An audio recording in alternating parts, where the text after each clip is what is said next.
youtube.com/ciênciapoliticamn. Olha, e agora à noite o Congresso Nacional derrubou 56 vetos do presidente Lula no novo marco do licenciamento ambiental.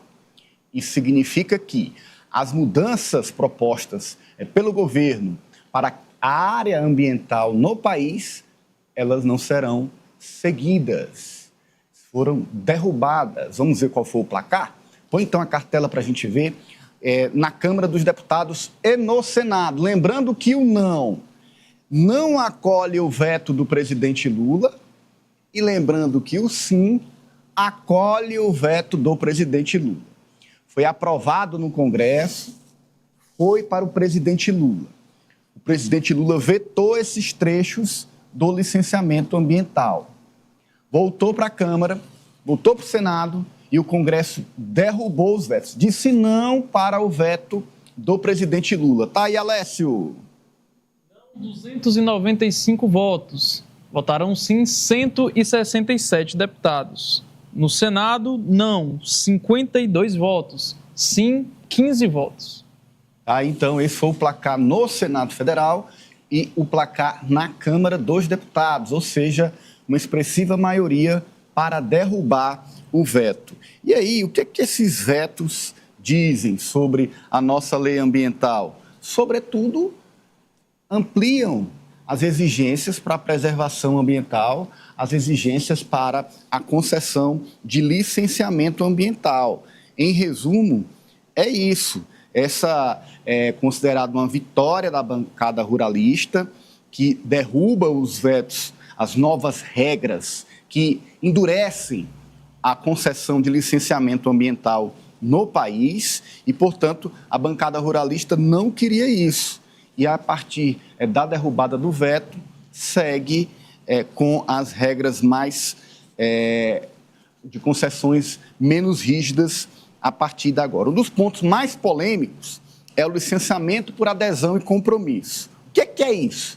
É um dispositivo que permite que aquele que está empreendendo na área receba uma licença após entregar um documento e se comprometer a adotar medidas de proteção ambiental. Então, essa exigência, esse ponto foi derrubado e ele é um dos mais polêmicos na questão do licenciamento ambiental.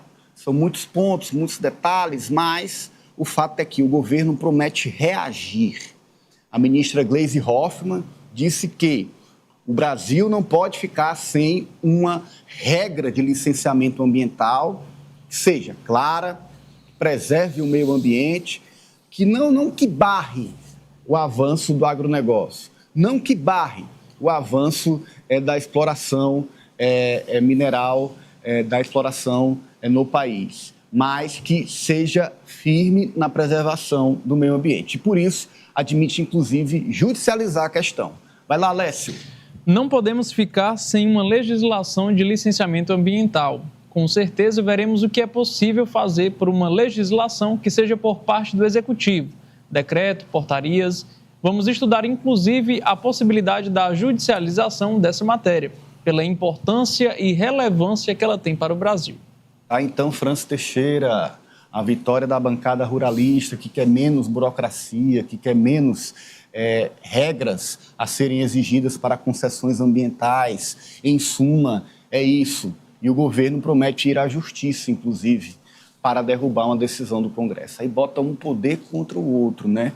Mas é um recurso que o governo tem, uma prerrogativa que o governo tem e deve fazer uso dela. Francis Teixeira.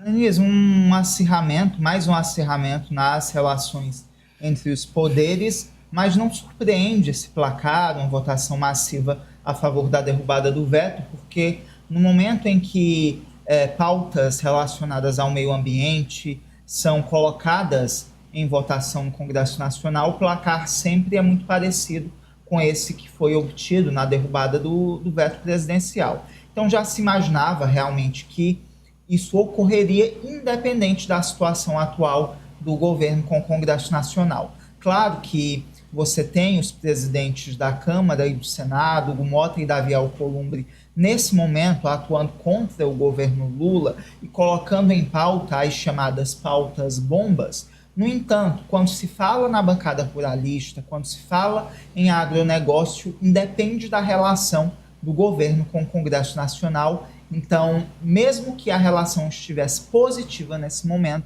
esses vetos com certeza seriam derrubados. E é uma pena, né, Nise? Mas é o reflexo do nosso Congresso Nacional, em que a maioria dos parlamentares não tem a menor preocupação com o meio ambiente, com regras mais rígidas para a proteção ambiental, e sim uma proteção ao agronegócio e também aos seus próprios interesses, tendo em vista que boa parte deles tem negócios nessa área. Hoje, para se ter um licenciamento ambiental, como eu disse anteriormente, o empreendedor ele apresenta um documento só se comprometendo em preservar, em criar uma área de preservação, e isso termina fazendo com que, na análise dos ambientalistas e na prática vista por eles no dia a dia, seja uma legislação muito precária.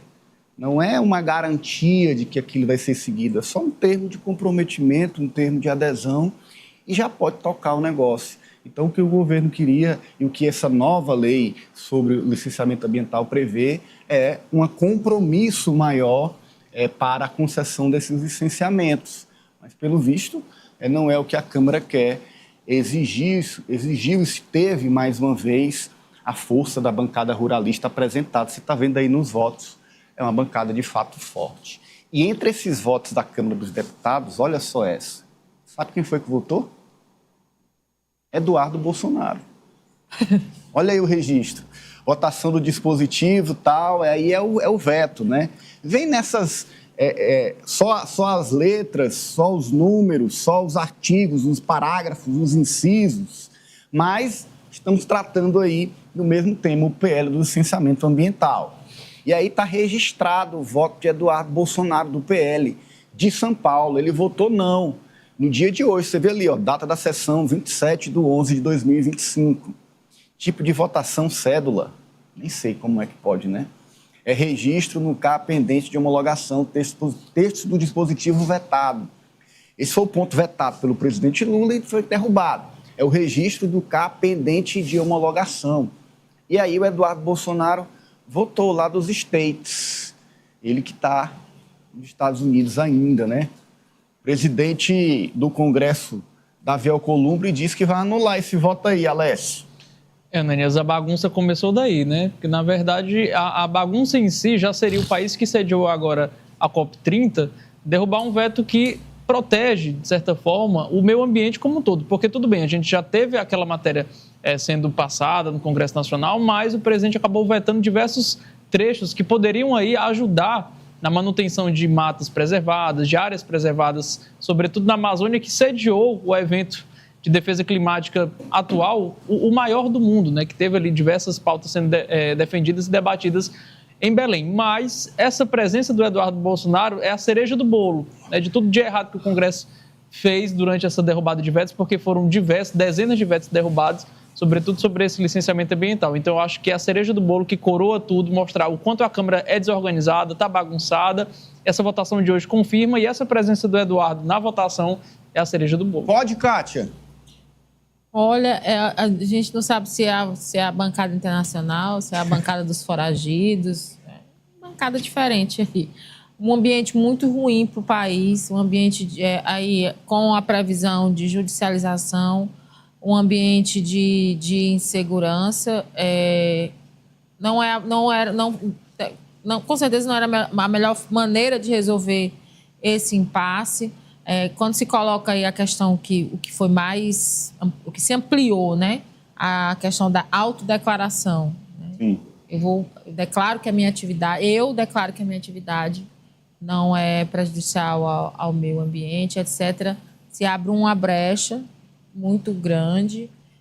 Já existem situações e ações no STF que tratam desses temas, então fica complicado para o país, e a gente sabe o porquê, né, desse modus operandi, apesar de que realmente o França tem razão, essa derrubada de vetos, ela era esperada, mas não dessa forma, se tinha a previsão de uma negociação, mas aí está se usando a situação da escolha do novo ministro, né, ali da indicação, como pano de fundo, como desculpa, subterfúgio para outros assuntos que o Congresso, que o Senado, e aqui eu falo realmente o presidente do Senado, Davi Alcolumbre, sempre quis tratar com o presidente, né? Emendas, cargos.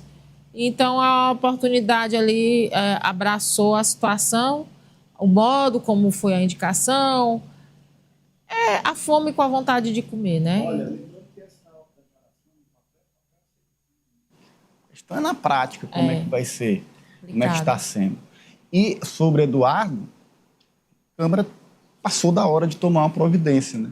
O presidente Hugo Mota tem arrastado essa situação. Tem que E aí ele analisar vai lá, os indícios, ele é né? deputado, ele está nos Estados Unidos já há quanto tempo? Há muito tempo já, né? Ele é deputado, continua com todas as prerrogativas, até